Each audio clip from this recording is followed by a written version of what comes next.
Subscribe to ULO and never miss out on our weekend and racing festival tips, with more racing coverage on our website at ulo.co.uk. We make our way back to Paris Longchamp on Sunday, where the Prix Niel features on a card packed with pattern races. With just 3 weeks to go to the Prix de l'Arc de Triomphe weekend, this is the place to be. Back over in Ireland, it's the second day of Irish Champions Day at the Curragh, where 4 Group 1 contests grace a top-class card. Our Sunday nap lines up in the Prix Niel. It's hard to ignore the appeal of French Derby winner Luc de Vega for this Group 2 contest. Unbeaten after just the 3 starts, Carlos and Jan Lerner's Lope de Vega colt could not have been more impressive than when bursting onto the Group 1 scene after just 2 other races under rules. With form on heavy ground on this track, when beating the useful Hamavi back in May, we could be seeing a future Prix de l'Arc de Triomphe winner in the making if he can see out this trip.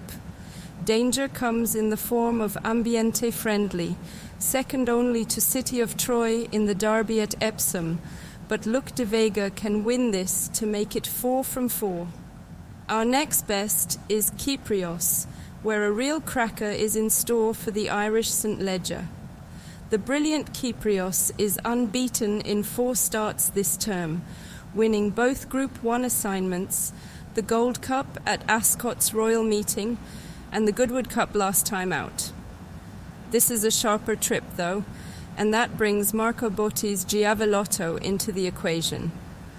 Willie Mullins's Vauban also makes appeal, but does have a few lengths to find on Giavellotto from their clash in the Yorkshire Cup, so Kyprios only looks to have one rival to keep tabs on, Kyprios to make it a perfect 5 from 5 and confirm his position as number 1 in the Stayers division.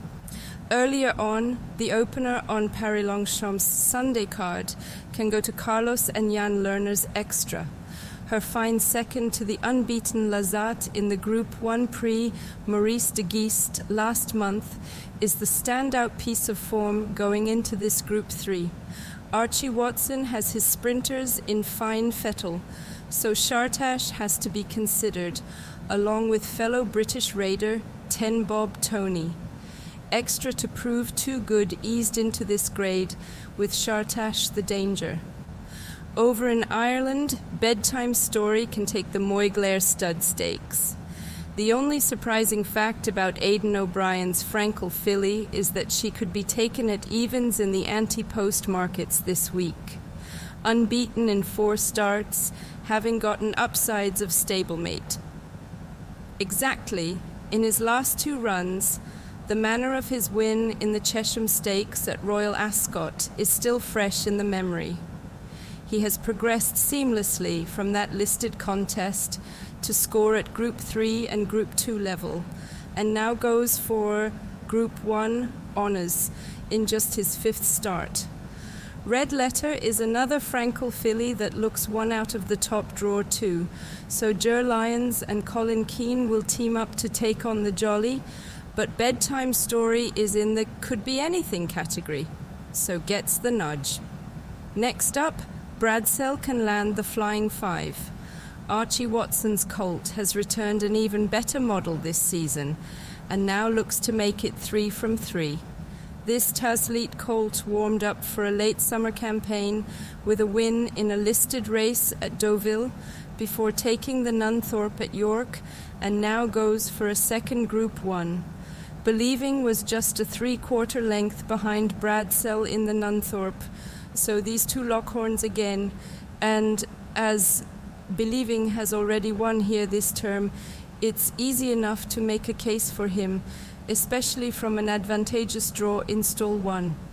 Last year's winner, Moss Tucker and Adrian Murray's Bucanero Fuerte complete the list of contenders, but Bradsell can score at the top table again.